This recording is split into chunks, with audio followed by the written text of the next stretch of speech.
कांता बहन की दो बहुएं थी, बड़ी कल्पना और छोटी प्रिया। कल्पना का जैसा नाम वैसा ही काम। सारा दिन कल्पनाओं में रहती, ना कोई काम करती ना कोई धाम। अरे कल्पना बहू, जरा अच्छी सी चटनी पीस दे, आज कुछ मजेदार खाने का मन है। पेट में जलन हो जाएगी माँ जी बुढ़ापे में, और वैसे भी मेरा काम करने का वक्त शाम का है, अब प्रिया को ही बोल दो। इतना कहकर कल्पना वहाँ से चली जाती है। कांता कल्पना के ऐसे रवैये से काफी परेशान रहती हैं।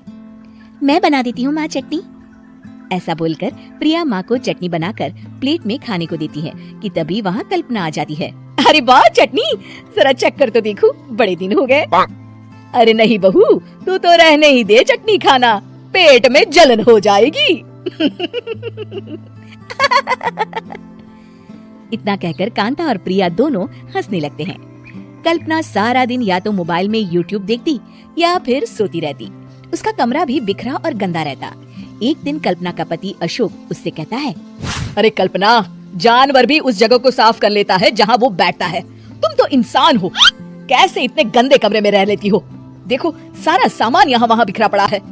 ज्यादा अपनी माँ का बोल ना बोलो। हाँ, कमरा तुम्हारा भी तो है, गंदा लग रहा है तो साफ कर लो। पता नहीं तुम्हारे साथ मैं कैसे जिंदगी बिताऊंगा। इतना कहकर अशोक वहाँ से चला जाता है। कल्पना बस खाना खाने कमरे से बाहर आती और फिर से कमरे में चली जाती। इससे कांता बहन काफी परेशान रहती।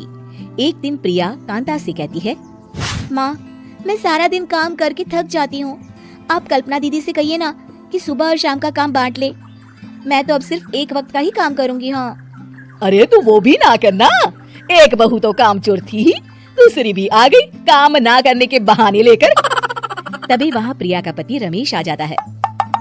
माँ, मैं देख रहा हूँ भाभी कोई काम नहीं करती, प्रिया सारा दिन घर और रसोई का काम करती है, अब कुछ करो ना माँ। कांता मन में कुछ सोचती है और कल्पना के पास जाती है। कल्पना फोन पर मेकअप करना देख रही होती है। कल्पना, तुम सारा दिन बस मोबाइल देखती हो, घर का कोई काम भी कर लिया करो। प्रिया सारा दिन काम करके थक जाती है, आज से मैंने फैसला किया है, एक वक्त का काम तुम करोगी, सुबह का खाना तुम बनाओगी और रात का प्रिया। आप लोगों ने काम को हवा बना रखा है। अरे पता नहीं थोड़ा सा ज्यादा काम करने में आप लोग घबरा क्यों जाते हैं। और हाँ, बहुत ज्यादा प्रिया की तारीफ मत करिए मेरे सामने, बड़ी बहू तो मैं ही रहूंगी। मैं कुछ नहीं जानती, कल सुबह मुझे वक्त से खाना चाहिए, रसोई में आ जाना, वरना कल से तुझे खाना नहीं मिलेगा। अगली सुबह कल्पना रसोई में नहीं आती है। वो देर से सोकर उठती है और बाहर आकर कहती है, अरे भूख लगी है, आज खाने में क्या है? इतनी देर हो गई, आज किसी ने मुझे उठाया भी नहीं, पता नहीं कहाँ है सब। कल्पना को घर में कोई नहीं दिखता। वो रसोई की तरफ जाती है जहाँ बड़ा सा ताला लगा होता है। अरे रसोई में ताला! ओ, मैं तो भूल ही गई थी। माँ ने आज से सुबह का खाना मुझे बनाने को कहा था।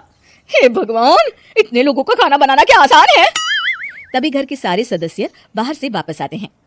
वाह माँ जी, मजा आ गया छोले भटूरे खाकर। मेरे मुंह में तो अभी भी स्वाद आ रहा है। अरे कल्पना, तेरे भरोसे रहते तो हम तो भूखे ही रह जाते। कल्पना को बहुत गुस्सा आ जाता है।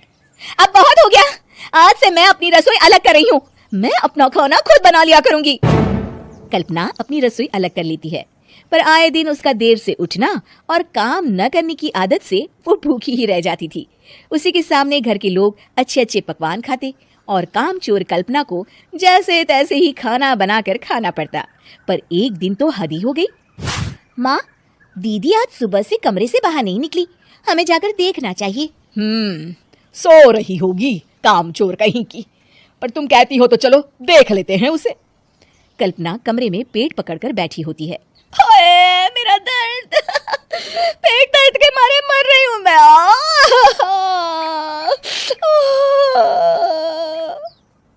अरे दीदी, क्या हुआ? पेट में दर्द क्यों हो रहा है? डॉक्टर को दिखाया आपने? माँ, कल्पना खड़ी होती है और माँ जी के पास आती है। मुझे माफ कर दीजिए, अब से मैं सारे काम में मदद करूंगी, कभी आलस और काम चोरी नहीं करूंगी। हाँ हाँ, वो तो ठीक है, लेकिन अचानक क्या हो गया जो तू काम करने को तैयार हो गई? कामचोर कल्पना। माँ, लगातार बासी और उल्टा पुल्टा खाना खाने के कारण मेरे पेट में इन्फेक्शन हो गया है। काम ना करना पड़े इसलिए मैं 2 दिन का खाना एक दिन ही बना लेती थी।